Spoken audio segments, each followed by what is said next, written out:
ಬೈಲಹೊಂಗಲ ನಗರದ ಸ್ವಾತಂತ್ರ್ಯ ಹೋರಾಟದ ಧೀರ ನಾಯಕಿ ಕಿತ್ತೂರಾಣಿ ಚೆನ್ನಮ್ಮಾಜಿಯವರ ಐಕ್ಯ ಸ್ಥಳಕ್ಕೆ ಗೃಹ ಸಚಿವ ಜಿ ಪರಮೇಶ್ವರ್ ಭೇಟಿ ನೀಡಿ ಪುಷ್ಪ ನಮನ ಸಲ್ಲಿಸಿದರು.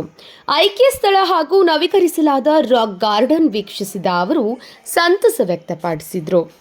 ನಯಾನಗರ ಗ್ರಾಮದ ಸುಖದೇವಾನಂದ ಮಠದ ಜಾತ್ರಾ ಮಹೋತ್ಸವದಲ್ಲಿ ಭಾಗವಹಿಸಲು ಆಗಮಿಸಿದ್ದ ಸಚಿವರು ಬೈಲಹೊಂಗಲ ನಗರಕ್ಕೆ ಭೇಟಿ ನೀಡಿ ಶಾಸಕ ಮಹಾಂತೇಶ್ ಕೌಜಲ್ಗಿ ಅವರ ನಿವಾಸಕ್ಕೆ ತೆರಳಿ ಮಾಜಿ ಸಚಿವ ಶಿವಾನಂದ ಕೌಜಲ್ಗಿ ಅವರೊಂದಿಗೆ ಕೆಲ ಹೊತ್ತು ಚರ್ಚೆ ನಡೆಸಿದರು. ನಂತರ ಚೆನ್ನಮ್ಮಾಜಿಯ ಐಕ್ಯ ಸ್ಥಳಕ್ಕೆ ತೆರಳಿ ಗೌರವ ನಮನ ಸಲ್ಲಿಸಿದರು.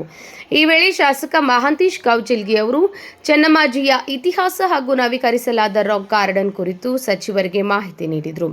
ರಾಕ್ ಗಾರ್ಡನ್ ವೀಕ್ಷಿಸಿದ ಬಳಿಕ ಸಚಿವರು ಸುಖದೇವಾನಂದ ಮಠಕ್ಕೆ ತೆರಳಿ ಅಭಿನವ ಸಿದ್ಧಲಿಂಗೇಶ್ವರ ಶ್ರೀಗಳ ಆಶೀರ್ವಾದ ಪಡೆದರು. ನಗರದ ಸರ್ಕಾರಿ ಪದವಿ ಪೂರ್ವ ಕಾಲೇಜಿಗೆ ಭೇಟಿ ನೀಡಿದ ಸಚಿವರು ರಾಜ್ಯದಲ್ಲಿಯೇ ಉತ್ತಮ ಹೆಸರು ಗಳಿಸಿರುವುದಕ್ಕೆ ಹೆಮ್ಮೆ ವ್ಯಕ್ತಪಡಿಸಿದರು. ಕಾಲೇಜಿನ ಗ್ರಂಥಾಲಯ ಅಭಿವೃದ್ಧಿಗಾಗಿ ಸ್ವತಃ 5 ಲಕ್ಷ ಅನುದಾನ ನೀಡುವುದಾಗಿ ಭರವಸೆ ನೀಡಿದರು. ಈ ಸಂದರ್ಭದಲ್ಲಿ ಶಾಸಕ Asif Sheth, Belagavi IGP Chetan Singh Rathod, SP K Ramarajan, DySP doctor Veerayya Hiremath, IPS ಅಧಿಕಾರಿ ಡಾಕ್ಟರ್ ಭಾನು ಪ್ರಕಾಶ್, ತಾಲೂಕು ಬ್ಲಾಕ್ ಕಾಂಗ್ರೆಸ್ ಸಮಿತಿ ಅಧ್ಯಕ್ಷ ಡಾಕ್ಟರ್ ಮಹಾಂತೇಶ್ ಕಳ್ಳಿಬಡ್ಡಿ, ನಗರಸಭೆ ಪೌರ ಆಯುಕ್ತೆ ಭಾಗ್ಯಶ್ರೀ ಹುಗ್ಗಿ, ಪುರಸಭೆ ಮಾಜಿ ಉಪಾಧ್ಯಕ್ಷ ಮಹಾಂತೇಶ್ ದೂರ್ಮುರಿ ಸೇರಿದಂತೆ ಅನೇಕ ಮುಖಂಡರು ಹಾಗೂ ಕಾಂಗ್ರೆಸ್ ಕಾರ್ಯಕರ್ತರು ಉಪಸ್ಥಿತರಿದ್ದರು.